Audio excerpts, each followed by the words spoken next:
আসসালামু আলাইকুম রহমতুল্লাহি ওবরাকাতুহ।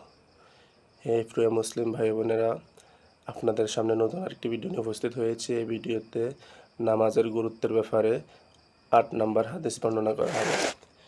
এই হাদিসটি হযরত আবু যর রাদিয়াল্লাহু তাআলা আনহু থেকে বর্ণনা করা হয়েছে। আন্না নাবিয়্যা সাল্লাল্লাহু আলাইহি সাল্লাম খারাজা জামানাশ শাতাই ওয়াল ওয়ারাকু ইয়াতাহাফাতু ফাআখাযা বিগুসনাইনি من شجرة قال فجعل ذلك الورق يتهافت فقال يا أبا ذر قلت لبيك يا رسول الله قال إن العبد المسلم ليصلي الصلاة يريد بها وجه الله فتهافت عنه ذنوبه كما تهافت هذا الورق عن هذه الشجرة।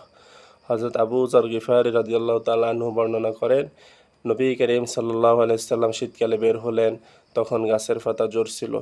তখন তিনি গাছ হতে 2টি ডাল জোরে জাগালেন। বর্ণনাকারী বলেন, এতে সে পাতা আরও বেশি ঝরতে লাগলো। হযরত আবু যর রাদিয়াল্লাহু তাআলা আনহু বলেন, তখন রাসূলুল্লাহ সাল্লাল্লাহু আলাইহি সাল্লাম আমাকে ডাকলেন যে, হে আবু যর। আমি জবাবে বললাম, হে আল্লাহর রাসূল, আমি উপস্থিত আছি। রাসূলুল্লাহ সাল্লাল্লাহু আলাইহি সাল্লাম বলেন, নিশ্চয়ই মুসলমান বান্দা যখন নামাজ পড়ে আর এর দ্বারা সে একমাত্র আল্লাহর সন্তুষ্টি কামনা করে, তখন তার শরীর থেকে তার পাপসমূহ ঝরে যায়, যেভাবে এই গাছ হতে পাতাসমূহ ঝরেছে। এই জন্য আমরা সকলে নামাজগুলো ঠিক সময় মতো আদায় করব, যাতে